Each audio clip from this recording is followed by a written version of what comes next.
Senate Bill 1663, an act concerning abortion. Third reading of the bill. Senator O'Malley. Mr. President, again, thank you. This is the third component of the Born Alive package. And what it provides is that a child born under any circumstances would receive all reasonable measures consistent with good medical practice. It also requires a second physician to give an opinion of viability and to deliver such reasonable measures of care as are defined in 1663. Again, I'd be happy to answer any questions there may be. Is there any discussion? Senator Cullerton. Would the sponsor yield? Sponsor indicates he'll yield. Senator O'Malley, which one of these bills was the Medical Society, did they testify against? Was it all three of them or just this one? Senator O'Malley. You know, I really can't speak for them, but I suspect their major issue was with 1661.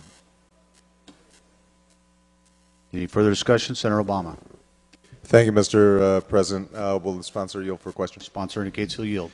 Just along the same lines, obviously there's an issue that we've debated extensively both in committee and on the floor, so I don't want to belabor it, but I did want to point out, as I understood it during the course of the discussion in committee, one of the things that we were concerned about, or at least I expressed some concern about, was what impact this would have with respect to the relationship between the doctor and the patient and what liabilities the doctor might have in this situation.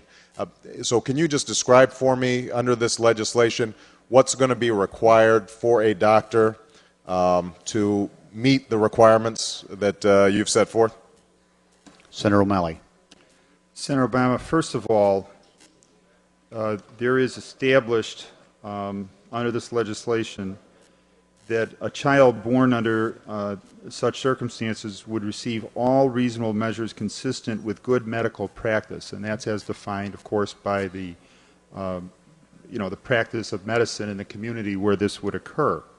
It also requires, in two instances, that that an attending physician be brought in to assist and advise with respect to the issue of viability, and in particular, where there's a suspicion on behalf of the physician that the child may be viable, that there's a suspicion, so that the attending physician would make that decision as to whether that would be the case. The other one is where the child is actually born alive and then is actually born alive, in which case then the physician would call as soon as practically possible for a second physician to come in and determine the viability. Senator Obama. So, and again, I'm not going to prolong this, but I just want to be clear because I think this was the source of the objections of the Medical Society. As I understand it, this puts the burden on the attending physician, who has determined, since they were performing this procedure, that in fact this is a non-viable fetus, that if that fetus or child, however way you want to describe it, is now outside the mother's womb, and the doctor continues to think that it's non-viable, but there's, let's say, movement or some indication that in fact they're not just coming out limp and dead, that in fact they would then have to call a second physician to monitor and check off and make sure that this is not a live child that could be saved. Is that correct? Senator O'Malley. In the first instance, obviously the physician that is performing the procedure would make the determination. The second situation is where the child actually is born and is alive, and then there's an assessment, an independent assessment of viability by another physician at the soonest practical date or time. Senator Obama.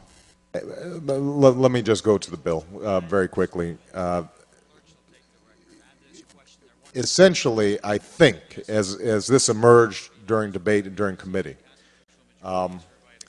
the only plausible rationale to my mind for this legislation would be if you had a suspicion that a doctor, the attending physician, who has made an assessment that this is a non-viable fetus, and that, let's say for the purposes of the mother's health, is being, that labor is being induced, that physician, A, is going to make the wrong assessment, and B, if the physician discovered after the labor had been induced that in fact he made an error or she made an error, and in fact that this was not a non-viable fetus but in fact a live child, that physician of his own accord or her own accord would not try to exercise the sort of medical measures and practices that would be involved in saving that child. Now, if you think that there are possibilities that doctors would not do that, then maybe this bill makes sense. But I suspect, and my impression is that the medical society suspects as well, that doctors feel that they would be under that obligation, that they would already be making these determinations, and that essentially adding an additional doctor who then has to be called in an emergency situation to come in and make these assessments is really designed simply to burden the original decision of the woman and the physician to induce labor and perform an abortion. Now, if that's the case, and I know that some of us feel very strongly one way or another on that issue, that's fine, but I think it's important to understand that this issue ultimately is about abortion and not live births, because if these are children who are being born alive, I at least have confidence that a doctor who is in that room is going to make sure that they're looked after. Thank you, Mr. President. Is there any further discussion? Any further discussion? If not, Senator O'Malley to close.